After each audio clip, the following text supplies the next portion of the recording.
ప్రభువైన యేసుక్రీస్తు నామములో మీ అందరికీ శుభములు కలుగును గాక. ఈరోజు దేవుని వాక్యము మత్తయి సువార్త 25 అధ్యాయము 1 నుంచి 13 వరకు చదువుకుందాం. పరలోక రాజ్యము తమ దివిటీలు పట్టుకొని పెళ్లి కుమారుని ఎదుర్కొనుటకు బయలుదేరిన 10 మంది కన్యకలను పోలి ఉన్నది. వీరిలో 5 బుద్ధి లేనివారు, 5 బుద్ధి గలవారు. బుద్ధి లేని వారు తమ డ్యూటీలు పట్టుకుని తమతో కూడా నూనె తీసుకుని పోలేదు. బుద్ధి గలవారు తమ డ్యూటీలతో కూడా సిద్ధలో నూనె తీసుకుని పోయిరి. పెళ్లి కుమారుడు ఆలస్యం చేయగా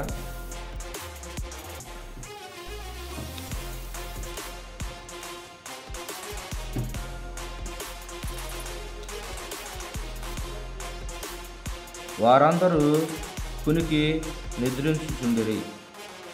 అర్ధరాత్రి వేళ ఇదిగో పెళ్లి కుమారుడు అతనిని ఎదుర్కొన రండి అను కేక వినబడిను.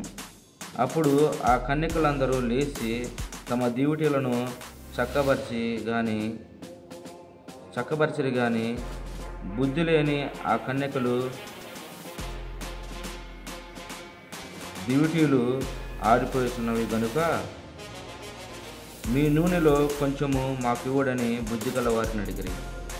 అందుకు బుద్ధిగల కన్యకలు, మాకును మీకును ఇది చాలదేమో, మీరు అమ్మవారి వద్దకు పోయి కొనుక్కునడని చెప్పిరి. వారు కొనబోచుండగా పెళ్లి కుమారుడు వచ్చెను. అప్పుడు సిద్ధపడి ఉన్నవారు అతనితో కూడా పెళ్లి విందుకు లోపలికి పోయిరి. అంతటా తలుపు వేయబడును. ఆ తరువాత తక్కిన కన్యకలు వచ్చి, అయ్యా అయ్యా మాకు తలుపు తీయమని అడగగా, అతడు, మిమ్మును నేనరగనని మీతో నిశ్చయంగా చెప్పుచున్నానెను. ఆ దినమైనను గడియైనను మీకు తెలియదు గనుక మెలకువగా ఉండుడి.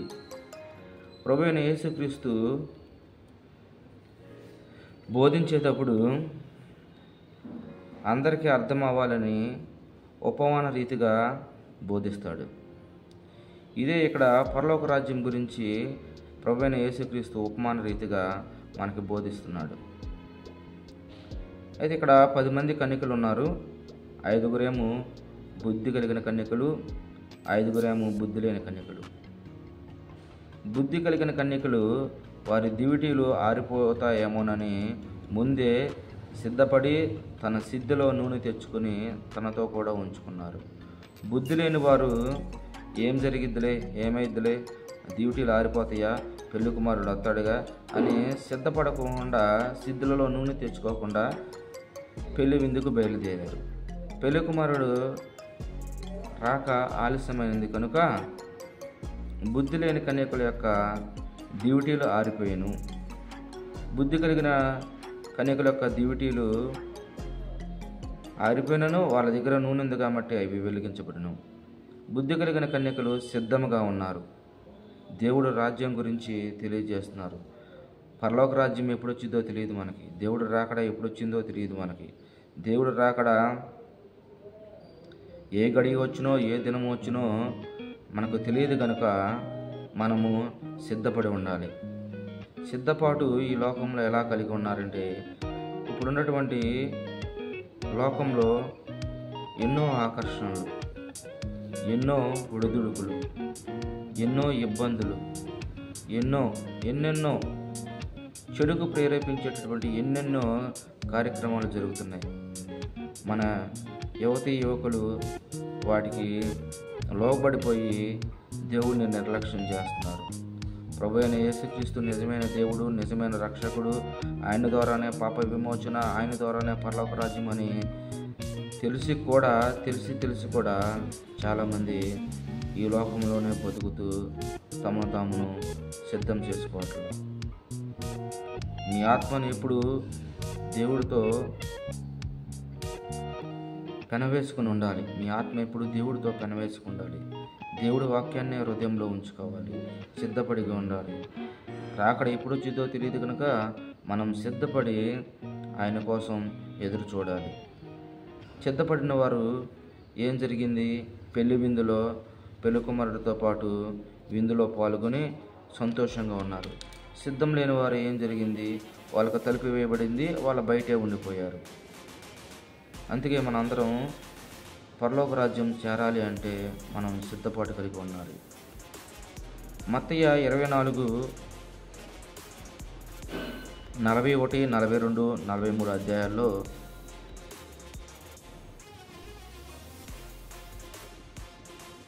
వచనాలలో ఈ విధంగా రాయబడి ఉంది. ఆ కాలమున ఇద్దరు పొలంలో ఉందురు, ఒకడు తీసుకొని పోబడును, ఒకడు విడిచిపెట్టబడును. ఇద్దరు స్త్రీలు తిరగలి విసురుచుండురు, ఒకటి తీసుకుపోబడును, ఒకటి విడిచిపెట్టబడును. కావున ఏ దినమున మీ ప్రభు వచ్చునో మీకు తెలియదు, కనుక మెలకువగా ఉండుడి. మనం మెలకువగా ఉండాలి. ఏ దినము ప్రభు వస్తాడో తెలియదు కనుక మనము మెలకువగా ఉండాలి. దొంగ వలె వచ్చును అన్నాడు. అయితే దొంగ ఏ క్షణంలో వస్తాడో తెలియదు. అందుకే మనం దేవుడి రాజ్యం కోసం ఆశగా ఎదురు చూస్తూ సిద్ధపడి ఉన్నట్లయితే మనం పరలోక రాజ్యం చేరుతాం. నరకంలో నిత్యము అగ్ని ఆరదు, పురుగు సావదు. నరకం మహాఘోరమైనది. నరకంలో పడుట కంటే పరలోక రాజ్యంలో చేరుట చాలా ఉత్తమం. పరలోక రాజ్యం చేరాలంటే ఒకే ఒకటి, ప్రభు అయిన యేసుక్రీస్తుని సొంత రక్షకుడుగా స్వీకరించి ఈ లోక పాపాలని వదిలేసి తన కోసం నమ్మకంగా బతకడమే. దేవుడు ఈ వాక్యాన్ని దీవించును గాక. ఆమేన్.